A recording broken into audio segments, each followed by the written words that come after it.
You've given us the sources, the transcripts, the economic projections, the market reactions, and we are here to cut through the noise, synthesize the deep-seated strategy, and deliver those indispensable insights you need to understand what just happened in the world of global finance. Today, we are wading into what felt like a truly contradictory moment in modern monetary history. The December 10th, 2025 Federal Reserve meeting. Yeah. If you were watching the market that day, you saw the consensus expecting a gentle, predictable easing move. But what we actually received was a high-drama, paradoxical maneuver that has set the stage for explosive volatility next year. It was the financial equivalent of a central bank talking out of both sides of its mouth, and that's why we're calling this event the Hawkish cut. That's a perfect name for it. It marked the culmination of a truly turbulent period. I mean, think about the backdrop. Opaque economic data, thanks to a recent government shutdown. They were flying blind. Completely. And then you have a clear and undeniable fracturing of policy consensus within the FOMC, the Federal Open Market Committee, and of course, significant political pressure hovering from an incoming presidential administration. That combination created an environment of, maximum strategic ambiguity. The Fed had to move, but they couldn't agree on how to move, or more importantly, what to signal next. Our mission today is laser-focused. We must extract the definitive strategic signals from all that noise, especially for you, the learner, who needs a clean structure for highly complex information. We are zeroing in on three core components. First, the rate cut itself and the surprising official rationale. Right. Second, the truly historic three-way descent that shattered institutional unity. And finally, the long-term outlook signaled by that infamous dot plot, which completely upended expectations for 2026. To frame this immediately and, define the paradox, let's state the hard numbers. The Fed lowered the target range for the federal funds rate by 25 basis points, or BPS, moving it down to 3.5 to 3.75%. 3.5 to 3.75. And this was, notably, the third consecutive reduction in the easing cycle that began just a few months earlier. So, on the surface, this looks dovish. A cut is a cut. But here is the big reveal, the very definition of the Hawkish cut. It was a cut, a move of accommodation, paired with a highly resolute signal that this easing cycle is nearing its terminal plateau. It was the central bank saying, we are easing right now because we see some immediate risk, but do not, under any circumstances, expect us to do much more later. Okay, let's unpack this and see how such a conflicting message could possibly be delivered by a single, supposedly cohesive body, and why they moved at all if they're ultimately so hawkish. Let's jump straight into the policy decision and the fractured consensus. So why cut the rate if they are so concerned, as we just established, about remaining hawkish and fighting that last mile of inflation? What was the immediate, actionable rationale for moving rates down by 25 basis points? Well, the official rationale cited a shift in the balance of risks. For the better part of 2 years, the singular overwhelming risk was inflation. Now they believe the risks have shifted heavily toward employment and the structural health of the economy. Okay, so it's a pivot in focus. It is. The cut was thus framed as a necessary recalibration and insurance cut, if you will, designed to prevent real interest rates from becoming unintentionally restrictive. As inflation slowly eases, if the Fed doesn't cut nominal rates, the real cost of borrowing goes up. And they didn't want that. They didn't want that to accelerate a slowdown. So it was less about actively stimulating the economy and more about making sure their policy didn't accidentally get tighter as the year wrapped up. Right. And the key to justifying that move was the language used to describe the job market, right? Exactly. This is the critical textual change in the statement. For the first time in this easing cycle, the official statement explicitly described the labor market as weakening. Not cooling or moderating. Weakening. Weakening. That single word change acknowledged the looming threat of rapid nonlinear deterioration, what we call the SAM rule dynamics. You mentioned the SAM rule dynamics. For the learner, can you quickly break down what that rule is and why 4.5% unemployment is making certain committee members nervous? Sure. The SAM rule, named after economist Claudius Somm, is an unofficial recession indicator. It states that once the 3-month moving average of the unemployment rate rises by 0.5 percentage point or more relative to its low over the previous year, The economy is probably already in a recession. Exactly, or heading there very quickly. With the unemployment rate now sitting at 4.5%, they're seeing small incremental increases that they fear could suddenly catalyze a collapse in consumer spending and corporate hiring. The 25 basis point cut was, strategically, an attempt to put a circuit breaker on that potential nonlinear decay. And they felt they could do this because they had just enough confidence in the inflation trajectory, which they noted was sufficient, though still somewhat elevated. Right, enough to remove some restrictiveness and buy some time for the labor market. But if it was a necessary insurance cut, why the unprecedented descent? This is where the story gets really interesting, because this was a 9-3 split. That 9-3 vote is the most discordant outcome since September 2019, and it absolutely shatters the powerful, predictable unity of the Powell consensus. And what makes it so historic? It's that it wasn't a simple disagreement, it was a barbell of opposition. The three dissents pulled policy in two diametrically opposed directions, proving that the committee's middle ground, where Chair Powell operates, is incredibly narrow and fragile. Let's break down those three dissents, starting with the true aggressive dove. Governor Stephen Murin, a Trump appointee, he voted for a massive 50 basis point cut. Yeah, a 50. Murin's rationale was rooted in pure fear of the labor market and, crucially, a political alignment with the incoming administration's push for aggressive easing. So he thinks they're behind the curve. He argued the Fed is already behind the curve on employment. He looked at the cooling private payroll data, particularly that ADP report, and concluded that 25 BPs was dangerously timid. His fear was that by moving slowly, they would allow those SAM dynamics to fully take hold, effectively ensuring a deeper, longer, and entirely unnecessary recession. So for him, the job's done on inflation, and now the crisis is the labor market. That's his view, yes. Then we shift to the other side of that barbell, the two who voted to maintain rates, believing the cut was completely premature. And the shocker here is that one of them, Press Austin Goolsbee from Chicago, is historically known as a reliable dove. Why did Goolsbee swing hawkish and oppose a cut? It's a massive flashing tell about the state of financial conditions. Goolsbee, the typical friend of low rates, was concerned about the cumulative easing that had already occurred in Q4 2025. The 75 basis points total. 75 total, yes. He argued the full effect of those cuts hadn't hit the real economy yet. But his major focus was the financial markets. Stock prices were near record highs, credit spreads were tight, lending standards were easing. The market was already providing ample stimulus. So you're saying, why add more fuel to the fire? Exactly. Goolsbee essentially argued that cutting into those conditions was unnecessary risk, akin to adding fuel to a fire that was already burning hot, potentially reigniting asset inflation and speculation. And finally, the orthodox hawk, Press Jeffrey Schmid of Kansas City. What was his primary principled objection? Schmid's objection was entirely about credibility and historical risk management. He voted to maintain rates, focusing laser-like on the structural stickiness of service inflation, which he views as unacceptably high.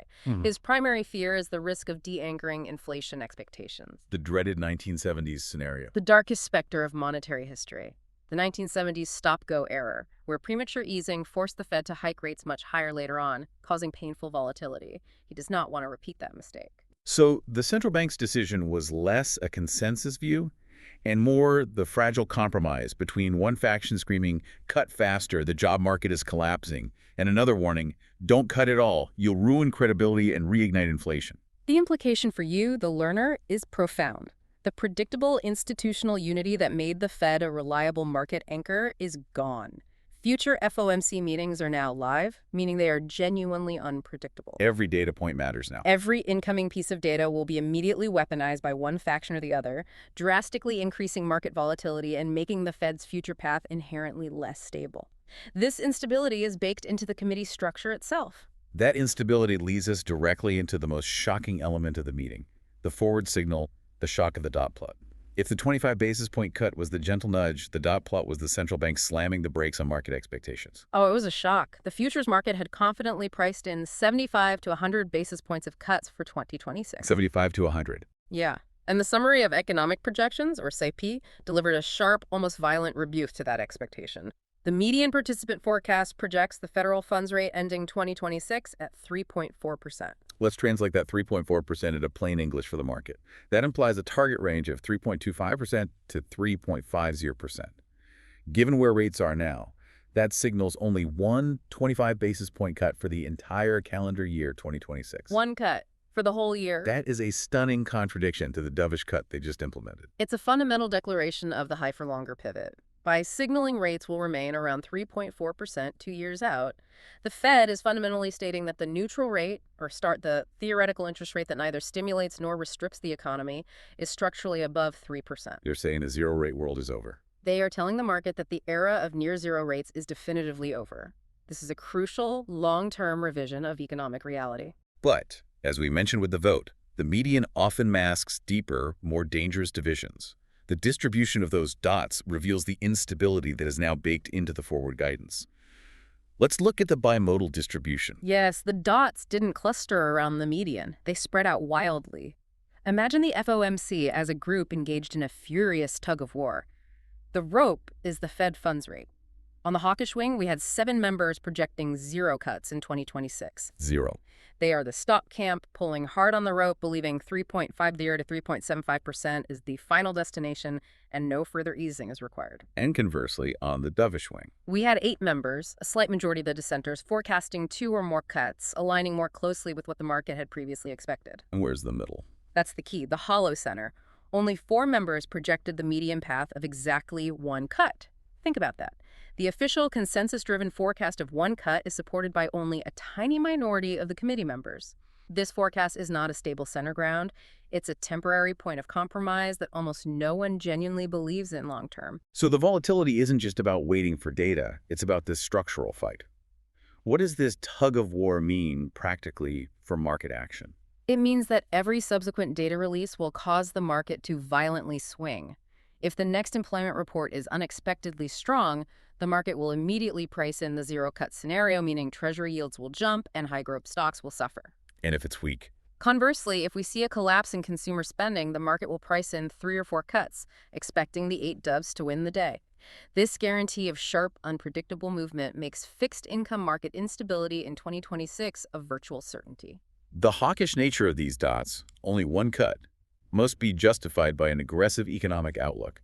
Otherwise, it makes no sense to cut now and then stop. What did the economic revisions in the SE tell us? The Fed projected a surprisingly resilient economy. The most significant revision was the massive upgrade to the 2026 GDP growth forecast, moving it up significantly to 2.3% from the prior forecast of 1.8%.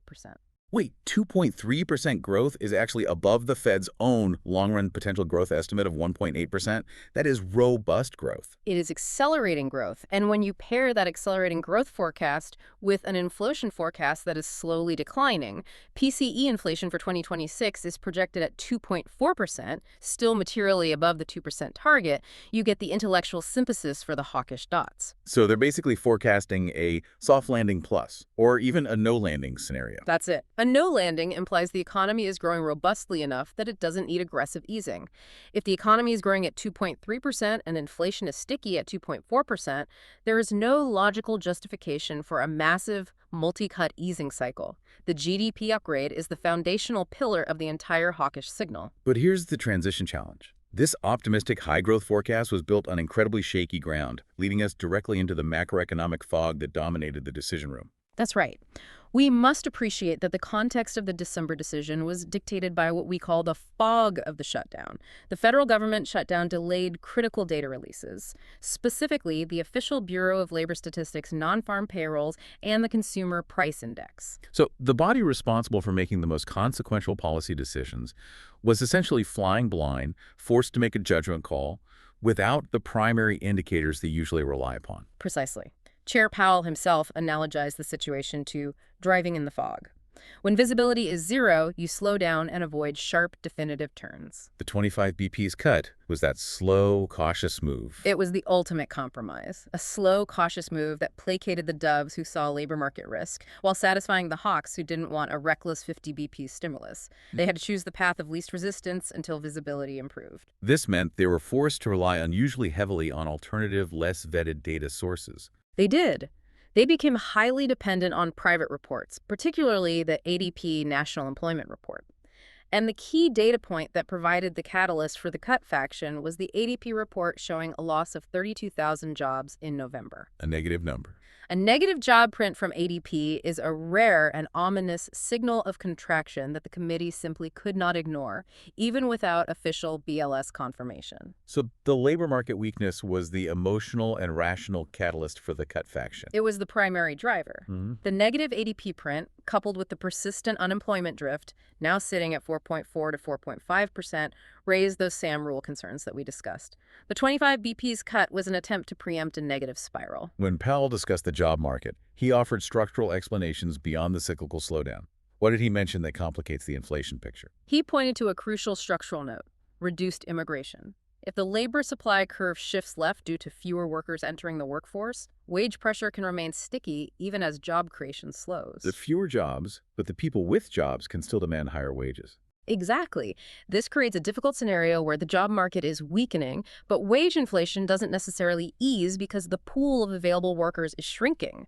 This structural nuance provides potent ammunition for the hawkish dissenters like Schmidt. Let's pivot to the other mandate: inflation. We keep hearing about the last mile problem. It's one thing to get inflation down from 9% to 3%, but apparently getting from 3% to 2% is the truly difficult part. Why is that final mile so hard? It is exponentially harder, and the Fed implicitly admitted this by projecting 2.4% PCE inflation for 2026. PCE, not CPI. Remind us why they prefer PCE. PCE, or personal consumption expenditures, better reflects structural changes in consumer behavior. It includes a broader, more weighted definition of services. And that's where the problem is. The stickiness is now concentrated in core services, housing, insurance, healthcare. Things that don't react quickly to rate hikes. Exactly. They're less sensitive to interest rate hikes and more sensitive to underlying wage growth and slowly adjusting contracts, like rents. CPI tends to overstate housing inflation, whereas PCE is seen as a smoother, truer measure of where persistent inflation resides. So that final 1% of inflation, the last mile, is determined by these sticky, slow-moving domestic costs that the Fed has less direct control over. Precisely. And this persistent stickiness is the entire intellectual justification for the hawkish stance and the one-cut signal. They fear that if they cut too aggressively while the final mile problem persists, they will simply cause demand to surge again, ensuring inflation settles permanently above the 2% target. We've established that the hawkish docs, only one cut, are predicated on an optimistic 2.3% GDP forecast. That kind of growth without inflation requires a powerful engine. Let's talk about the source of that optimism: the new productivity paradigm, AI, and the neutral rate. The December meeting was truly noteworthy because Chair Powell explicitly tied the economy's resilience to structural productivity gains, linking the strength to the emerging impact of artificial intelligence. So he's suggesting that the underlying speed limit of the U.S. economy, the maximum rate it can grow without generating inflation, is now higher. Exactly. This resolves a long-standing economic mystery known as the Solow paradox. Economist Robert Solow famously quipped decades ago that you can see the computer age everywhere but in the productivity statistics. Right. All this tech, but no measurable productivity boost. For years, yes. But the Fed is suggesting that paradox is finally resolving thanks to generative AI and automation.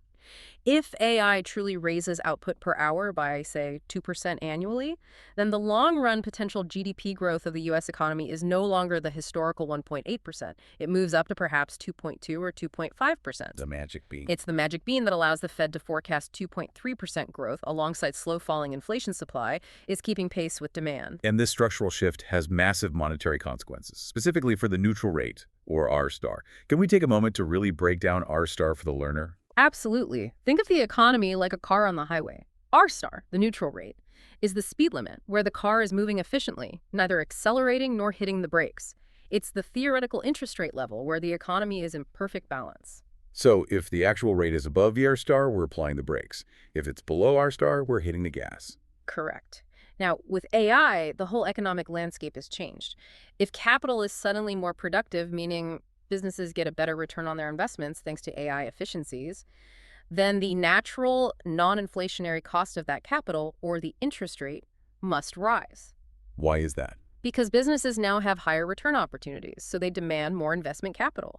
A higher interest rate, a higher R-star, is required to balance that increased demand for investment with the available national savings. So AI-driven productivity is the ultimate long-term justification for the hawkish stance of keeping rates at 3.5%. That rate is no longer restrictive. It's simply the new normal neutral rate for a high-growth, high-productivity economy. It makes the high-for-longer strategy sustainable. It transforms it from a temporary crisis management mode into a structural, fundamental economic reality. This is the intellectual conviction behind those 7 members who voted for zero cuts in 2026. This high-level structural optimism is key, but let's look at the actual mechanics of what the Fed did. We need to turn our attention to stealth easing and political shadows. While the rate cut grabbed the headlines, a simultaneous balance sheet move was arguably just as critical. This is the stealth pivot. This takes us into the plumbing of the financial system, and it's critical for the learner to understand this because it affects market liquidity directly. The committee announced it would purchase $40 billion of Treasury bills in the first month. Wait, my understanding was that the Fed was engaged in quantitative tightening, or QT, which is supposed to be shrinking the balance sheet. Isn't buying assets the opposite of QT? Strategically, yes. Operationally, this move marks the effective end of the pure runoff phase of quantitative tightening.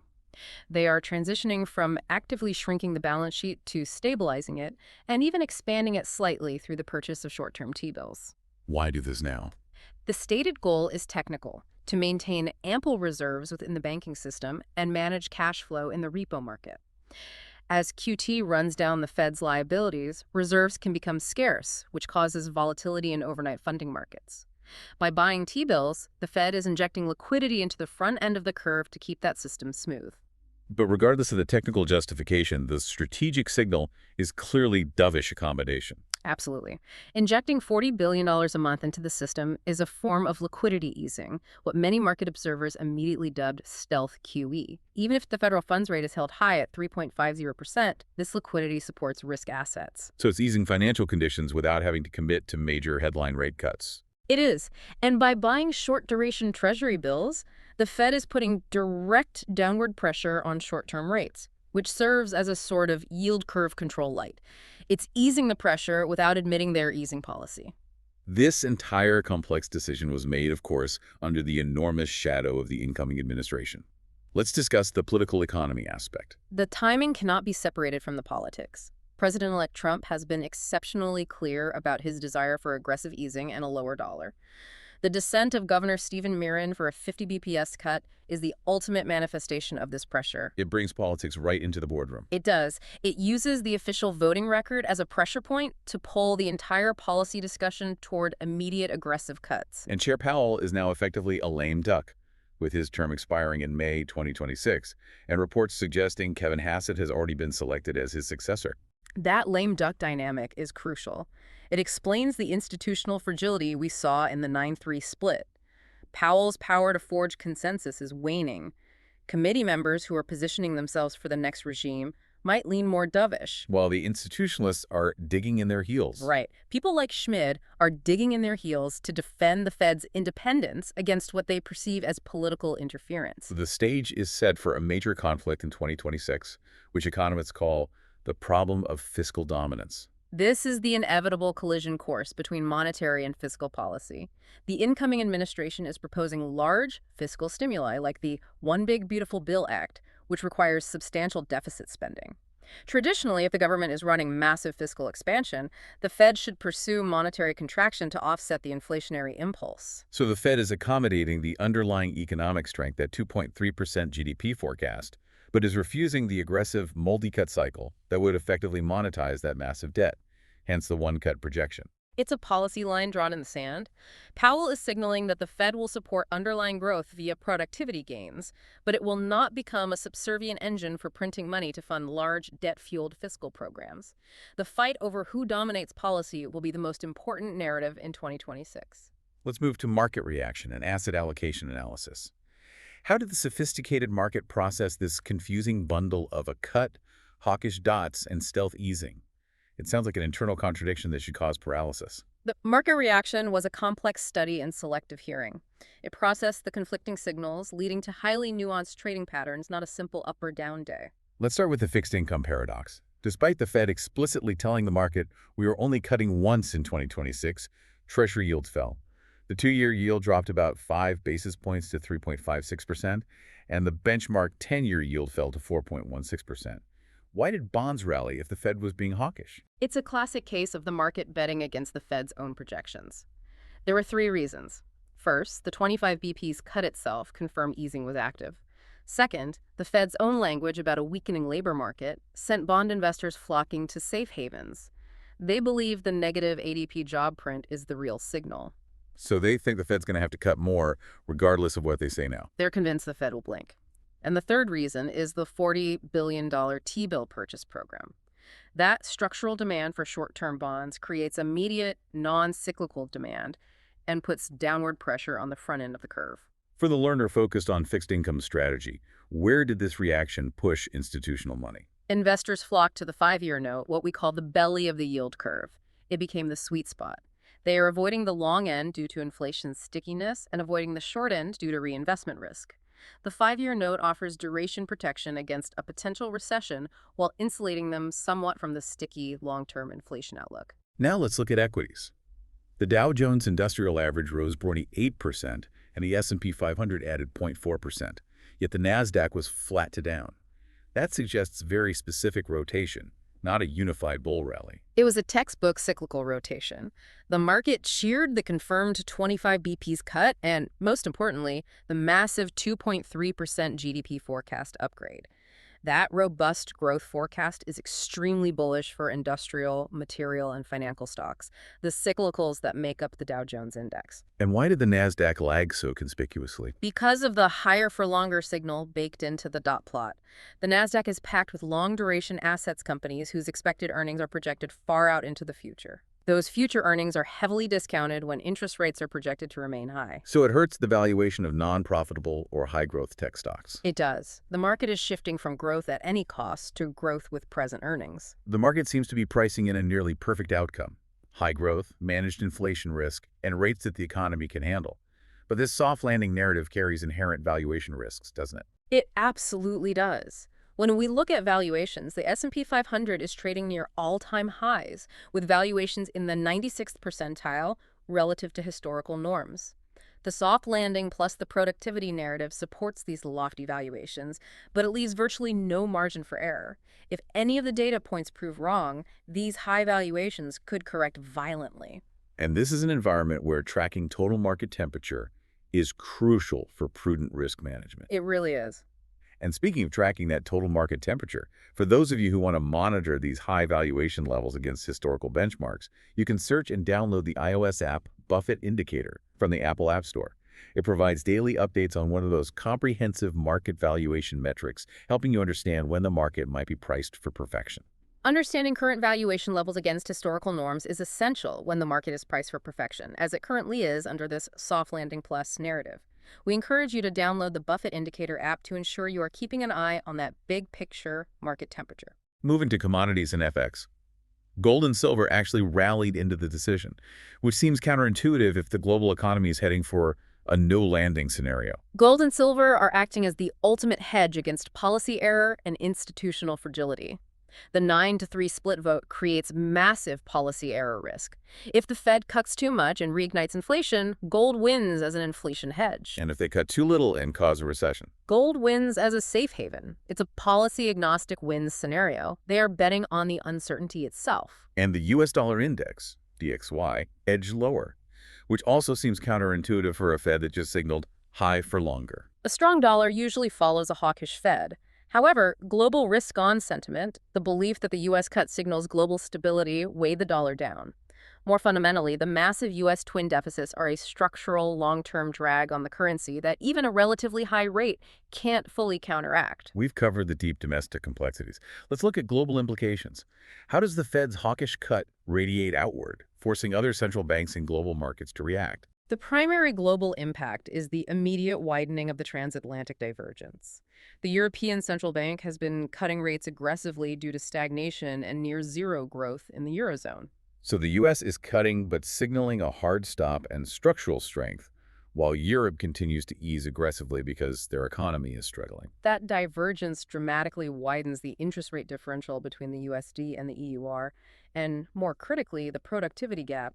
The U.S. forecast to grow at 2.3% versus the Eurozone near 0% will continue to attract global capital like a magnet, drawing it into U.S. dollar-denominated assets. This inflow of capital sounds good for the U.S. as it keeps financial conditions looser than they might otherwise be.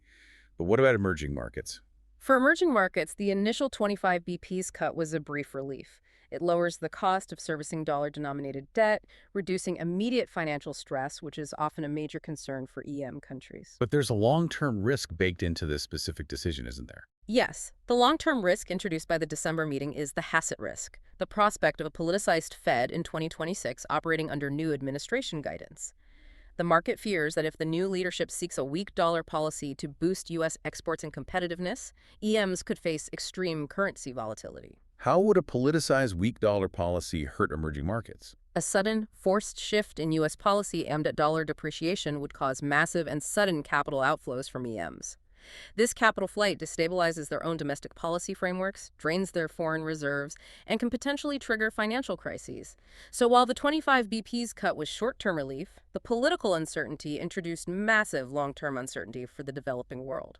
Time for our final synthesis. Pull together the findings of this deep dive for our learner. What did the December meeting truly mark in the broader cycling of monetary policy? The December 10th meeting marked the definitive end of the automatic phase of the easing cycle. The Fed is no longer operating under a simple cut until we hit 2% mandate. It has transitioned into a highly treacherous phase of fine-tuning, where the margin for error is virtually non-existent. Let's distill the 3 key takeaways you must internalize from this deep dive. First, the bar for the next cut is now significantly higher. The Fed is likely to hold the 3.50 to 3.75% range, perhaps through the first half of 2026. They need overwhelming evidence, specifically confirmation of a severe labor market collapse, to move again. Second, investors and economic planners must fully adapt to a high-productivity, high-rate regime. Right. The structural argument driven by potential AI gains means 3.50% is the new normal, the new SAR star, not an emergency setting.